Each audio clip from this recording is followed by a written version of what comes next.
Hi, everyone. Welcome to our webinar, 90 Days to Crushing Your Customer Adoption Goals. My name is Susan Rabano, and I'm a Senior Customer Success Manager at Tatango. I've worked in the customer success industry for several years, serving enterprise and strategic customers and maintaining 100% renewal rate for my portfolios. The key to the renewals was always keeping my finger on the pulse of their adoption. And I can promise you today that your key takeaways may not be totally new concepts, but I do promise that you'll find at least one key takeaway that will be totally worth your 30-minute investment with us today. I'm Janet Price, and I am the Director of Customer Success at ACS Technologies in Florence, South Carolina. And I've worked in the customer success industry for just over 5 years, serving small businesses, mid-sized businesses, and now churches here at ACS Technology. And my passion in customer success is building relationships and creating great experiences for our ministry partners. Great. Well, I'm so excited to have you with us today, Janet. I'm looking forward to learning a lot from you and for you sharing your story with us. So we'll continue with the introduction, just learning more about ACS Technologies, and Janet will share her lessons learned as well as some really important tips that I know you'll find helpful as we cover our 90 days to crushing adoption. We'll go through what do you want to do, by day 30, by day 60, and by day 90. And then we'll have our Q&A at the end. Oh, I'm so excited to see all of your chats in here. I already saw one that said, my church uses ACS. So Janet, why don't you tell us some more about your company and your products? Yeah, absolutely. So I come from ACS Technologies. We are a company that serves ministry partners. We've been around for about 40 years, founded in 1978, and we create solutions for faith-based organizations. So software that enables our ministry partners in all areas of running a church, from managing groups and events and finances, donor relationships, volunteers, staff, you name it, we cover it. As part of our solution. We are headquartered again in Florence, South Carolina, but we have regional offices also in Greenville, South Carolina, as well as in Arizona. We serve about 50,000 ministry partners, and I suspected we would have a couple of people on our call that use our products. I'm really excited to already see that pop up. But we use our software serves people across the United States as well as Canada. Getting into our customer success organization, I wanted to tell you a little bit about our group. So we operate currently in 2 groups to serve our customers. One is our onboarding services team, and the other one is our customer success team. We have 2 leaders in our organization, one over that onboarding group and one over customer success, as well as 7 success managers and 7 onboarding specialists. We onboard every single ministry partners move to our software, whether they're a new customer or an existing customer going to a new solution. And our customer success side of the house is focused on our partners that use our cloud-based software, which we call Realm. That's a lot of people on your team. But I see that you've got over 8,000 Realm customers, cloud customers. So how are you breaking that up? In that case, it seems like not very many people in your customer success organization. How do you divide up their portfolios?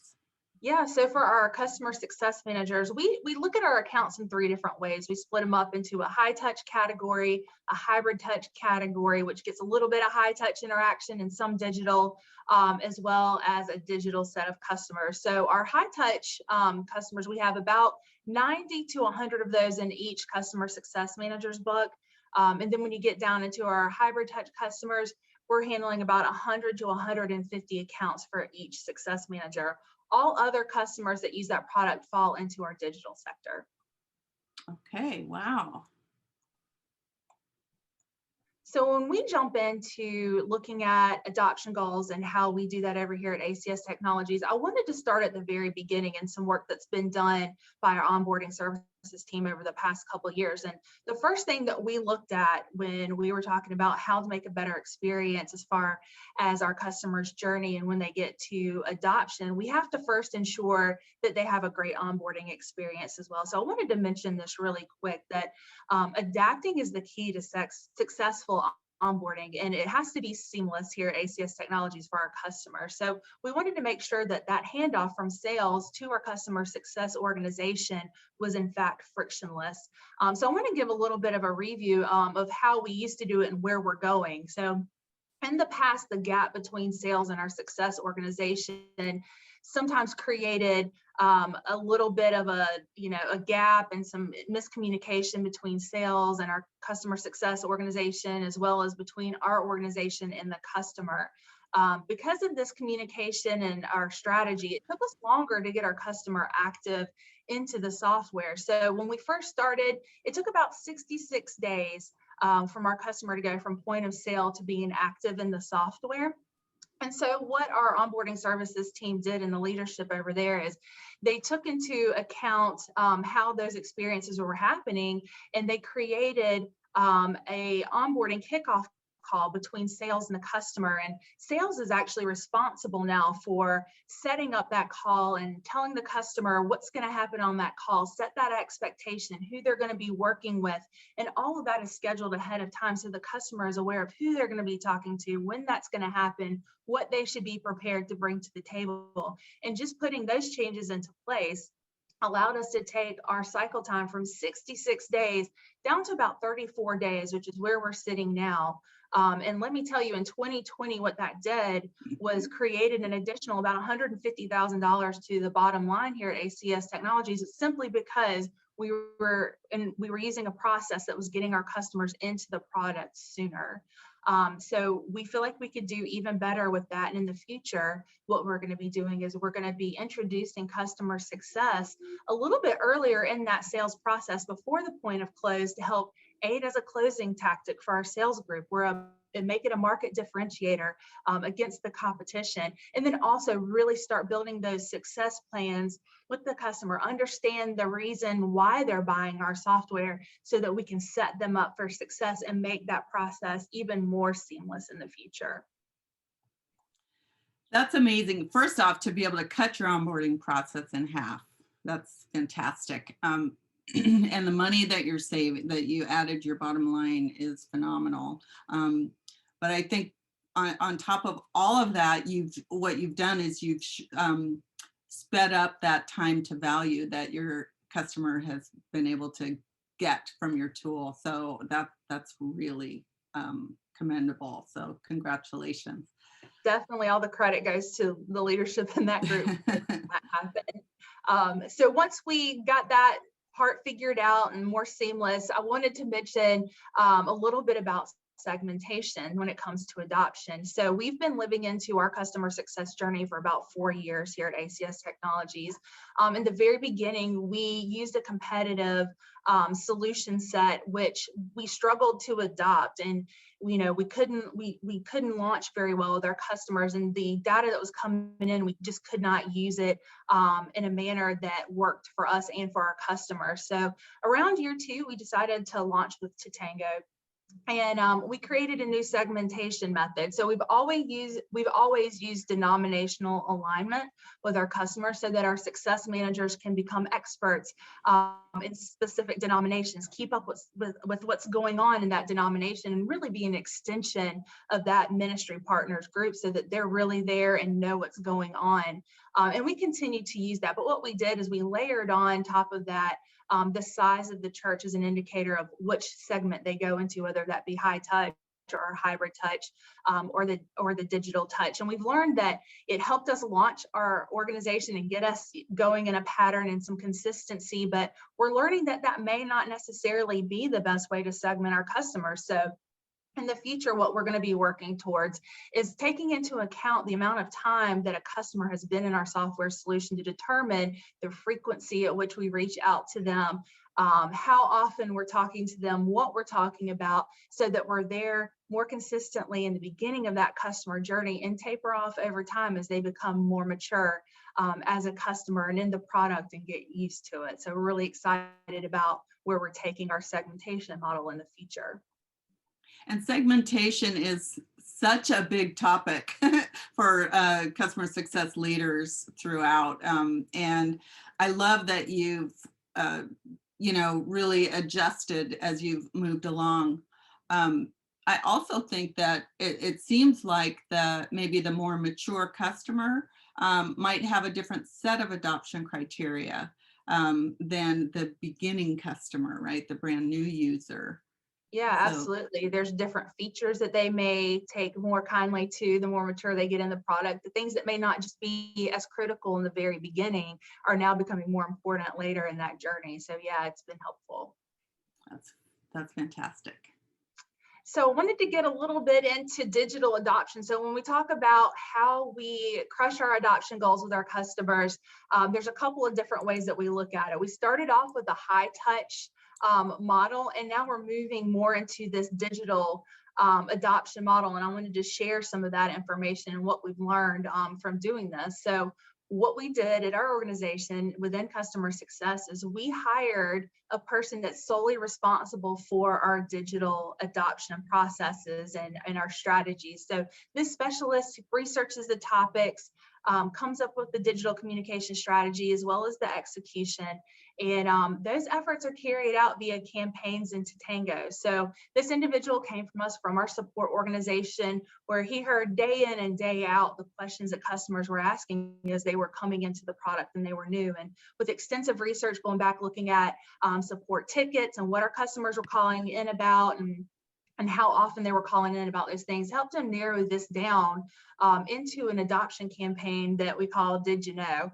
So it's a 90-day campaign that focuses on those topics that our customers call in most frequently about, so that we can head some of those off proactively and get that information in the hands of our customers before they even have a thought to call into support or look into our learning management system to find that information. So we're trying to serve that up proactively using Tatango, and it's been a really big hit for us. That is key. I love the fact that your specialist has culled through all those issues, those questions. Yeah, and in addition to that, with our digital adoption, we find that enabling our customers with that information and making them lifelong learners drives higher adoption. So this campaign, what we do here, that you can see on the right, is a newsletter that we send out. We send it out bi-weekly. We work with our learning team that creates a ton of content that our customers wouldn't know about unless we shared that with them and drove them to that. So driving adoption through some of our learning management tools, whether it be upcoming webinars or boot camps that we do, or learning modules and learning paths that are available. With that constantly changing and new things coming out, we like to put that in their hands so that they know what to expect and where they can go to find information that could be relevant to them. Janet, how do you monitor whether or not the users have opened your newsletter and maybe clicked on a call to action, or what are you doing with that information? Yeah, absolutely, we do. So we're constantly evolving this newsletter to make sure that it doesn't get stale and that our customers don't become blind per se to those emails that are coming into their inbox. So we change up the design of it. We look at how our customers are interacting. Are they interacting with one newsletter more than they did with the next one? What changed? How can we evolve that? We also look at our audience a lot too and make sure that our engagement rates are higher. And if they start to slip, we look at, who are we targeting? Is it the right person? It also helps us know if somebody's not engaging at all with this, we go and dig into the account and see what's going on. Is it an indicator that maybe there's been a change in staff? I mean, there's a lot of things that we could gather from these campaigns that tell us, and we're constantly looking at ways to improve it, make it better, and keep it relevant for our customers.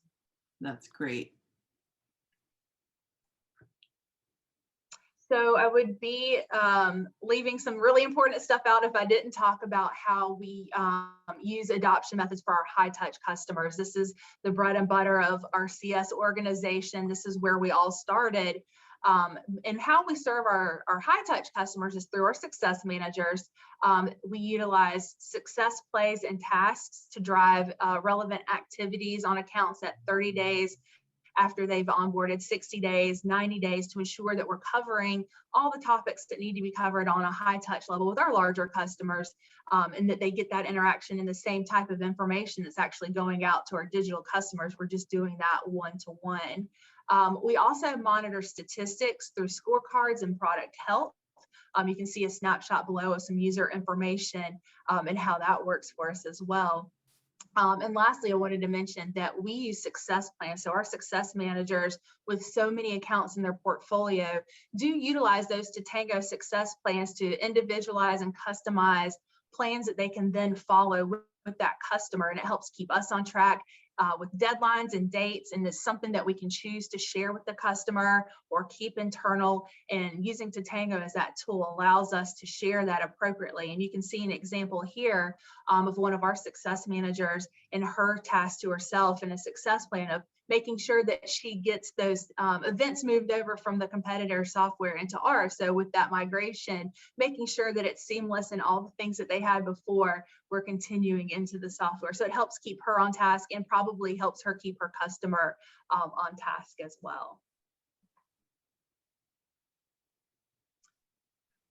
So adoption metrics are also really important to us. So we need to keep up with some key indicators to make sure that we're giving the right attention to the right customers at the right time in our organization. So what we use are a couple of things here I want to run through. One is administrator logins, knowing when the administrators with our ministry partners are logging in, how frequently.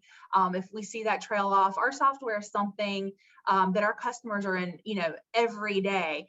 If we see a week go by and they're not in there, it's troublesome. So either they're on vacation or something's changed. So using those logins to help us determine appropriate times to reach out has been really helpful. On top of that, we look at 3 features that we have in our software that makes our customers extra sticky. So monitoring the adoption of those features, seeing if they're using it, when's the last time they used it. We've derived reports into Tatango. We've got scorecards into Tatango. It's all about these features, and we want to make sure that our customers are in there and using it, and that we drive them there if they're not. We also take into account the contact with our support team. So we look at calls and tickets into the contact center to see what our customers are calling in about, tying up any loose ends that may be left open. Are these calls getting resolved on the first call? If not, we're reaching out to those customers to see what may still be missing for them, so that they're having success and being able to execute within the software. For our high touch customers, the customer success manager sentiment is really important. It indicates whether an account is at risk despite what the health scores may be telling us. We wanted to put a human aspect into it, and the customer success manager being able to say, hey, I've talked to this customer and they're struggling. Even though their health looks good, we need to keep track of those that are struggling so that we can deploy success plays and success plans for retention if needed on those customers. And CSM sentiment plays a really big role in that. Lastly, the CSAT surveys. So we utilize the customer satisfaction surveys that are available to us in Tatango. They look really sharp. We send them out now for customers who have just gone through the onboarding process to say, hey, what's your experience been like? It helps our leader in that area determine which members on our team may need coaching one-on-one because maybe the scores have come back less than stellar recently. Or in the inverse, if we get a really good review, we can reach out to the customer. If we get a bad review from a customer, we can reach out and say, hey, what was your experience like? What can we do better to ensure that this doesn't happen again? And utilizing those surveys really is a powerful tool for us to be able to reach out to customers when they need us and when they give us that feedback. And it's all recorded back into Tatango so that we can keep track of those over time. That's fantastic. I made a promise to everybody that they'd come away with at least one morsel of helpful information. And I feel like you probably already took care of all that, so we could cut the call short. No, just kidding. No, good. That's amazing. There's so much information in there that I know. I just want to mention that if you're having a hard time getting all of that information, just know that we will be sending out the recording. I did want to highlight, just going with that 90-day theme, that we've broken it into 3 core areas. So establish the engagement model, align on key goals with your customer, mind the metrics, and then monitor and measure the success. So at 30 days, here's what to think about, right? Define the events and the frequency. So for your high touch customer, cadence, this is where you've got your customers excited, enthusiastic, and available, right? So your executives especially. And so you want to really get their commitment to your partnership and find out set up your best cadence. When are you going to have your business reviews, the frequency, and schedule those trainings. So it's really important to have office hours and have them routinely, so that you're and booked in advance, so that the new users know to write their questions and bring them to the office hours. And then begin those campaigns too. Begin always with a welcome to the new user. So there's the digital touch works at every segment, every level of engagement. And then for low touch, the way the cadence looks here is by planning out your best practice campaigns. So just as you would cover best practice in a one-on-one cadence, this is what you're doing through email outreach. And your business reviews are covered through a monthly success beat. And I'll show you what that looks like. It's a summary of usage. And then training sessions, what we do, remember that one-to-many is important for the low touch. So at Tatango, we're continuing to adapt ourselves and create more content. So we have weekly office hours of training called Ask Me Anything with our solutions architects and engineers. And we also have, that's for our more technical users. And then we have our deep dive sessions that have been introduced, as well as new user training, which occurs on a bi-weekly basis. And then of course your campaigns. Here's an example of a campaign that goes out. In this case, this was when our user did not log in for 10 days. So we, boom, triggered it so that they would get right out and see that they need to log in again. And then at 30 days, you also want to take advantage of that honeymoon stage. So high touch. Create those outcome success plans. Like Janet mentioned, her CSMs are really using that tool successfully. And that's where you start out by just listing the 3 key values. As Janet says, the why behind the buy. So list why they bought your product, the 3 reasons, and then tie those features that you have in your tool that are going to help solve those issues for them, the 3 pains. And then user enablement, of course, is critical. So what's your training plan? Share a leader's guide launch kit, which I'll show you just an overview of, and then map out those features of visualize that the new user. What do they need to do first? And what are those metrics that we want to monitor to make sure they're tracking and really learning and improving as they go, and getting comfortable making your solution an everyday part of their workday. For the low touch customer, the usage campaigns are where you're going to send out the sticky feature campaigns that say, in our case, here's how you create a touch point, and here's best practices for creating a touch point. And at the same time, we'll include a link, a call to action to that 90-second video that we've created to show you how to do it. So that appeals to all kinds of learners as well. And then, set those login expectations.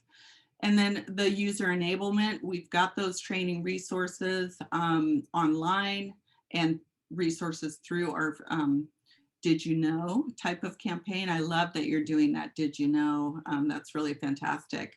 And then again, you can have that Leader's Guide launch kit so that the managers know what to do with their team and how to really reinforce that the investment is important.